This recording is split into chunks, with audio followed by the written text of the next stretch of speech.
Now question number 22. If the pth, qth and rth term of the GP is a, b और c respectively, prove that a, b, c इन सब की power ये is equals to 1. ठीक है, अब हम late कर लेते हैं सबसे पहले कि हमारे GP की जो फर्स्ट टर्म होगी, अब हम स्मॉल ए नहीं ले सकते क्योंकि वो ऑलरेडी क्वेश्चन में यूज कर रखा है, तो हम उसको कैपिटल ए मान लेते हैं और कॉमन रेशियो हम मान लेते हैं कैपिटल. ठीक है, अब हमें कोई भी GP की टर्म निकालनी होती है, सपोज nth टर्म, तो वो कैसे निकलेगी इसमें a r की पावर n माइनस 1. राइट, हमें दे रखा है क्वेश्चन में pth, qth and rth term is a, b और c. दैट मीन्स अगर हमें pth टर्म निकालनी है तो आप क्या लिख सकते हो, a r की पावर p माइनस 1. ऐसे ही qth टर्म आप निकाल सकते हो a r की पावर q माइनस 1 और rth टर्म आप निकाल सकते हो a r की पावर r माइनस 1. और हमें दे रखा है कि ये सब a, b और c के बराबर है रिस्पेक्टिवली. टू प्रूफ क्या है, a की power q minus R, b की power r minus q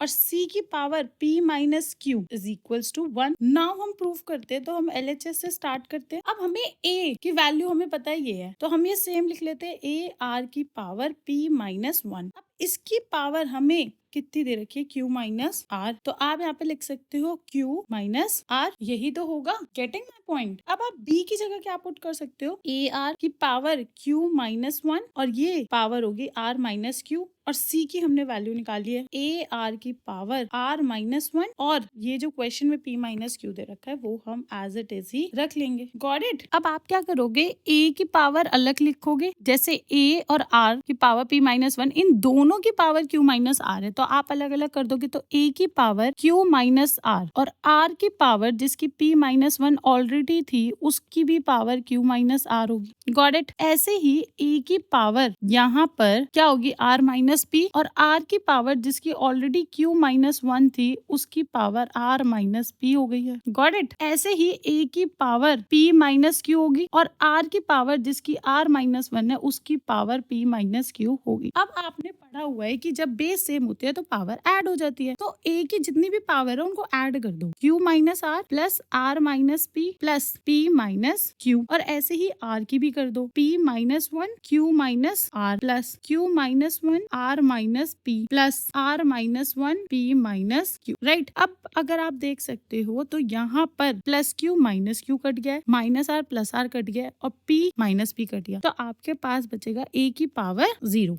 R जो है वो मल्टीप्लाई में है और अब आप सबसे पहले इनके ब्रैकेट्स खोलोगे और ऐड करोगे, तो आपके पास P मल्टीप्लाई करोगे तो PQ माइनस RP. ठीक है, उसके बाद क्या बचेगा, माइनस Q प्लस R. पहला ब्रैकेट खुल गया प्लस, अब Q मल्टीप्लाई करोगे तो QR माइनस PQ और P minus R. Got it. Plus अब PR माइनस QR, उसके बाद प्लस Q माइनस P. खोल दिया ब्रैकेट और ऐड कर दिया. अब हम जो कट रहा है उसे काट देते हैं. हमारे पास प्लस PQ है माइनस PQ है, माइनस आर पी है प्लस पी आर है, माइनस क्यू है प्लस क्यू भी है तो ये भी कट गया, प्लस आर है माइनस आर है, प्लस क्यू आर है माइनस क्यू आर है. ठीक है, उसके बाद प्लस पी है और माइनस पी है, तो सब आपस में जब कट गया तो आपके पास क्या आएगा, a की पावर 0 r की पावर 0. जब किसी भी डिजिट की पावर 0 होती है तो वो 1 into 1 हो जाएगा. This will give you 1 which will be equal to what, RHS. अब आप लिख सकते हो हेंस प्रूफ.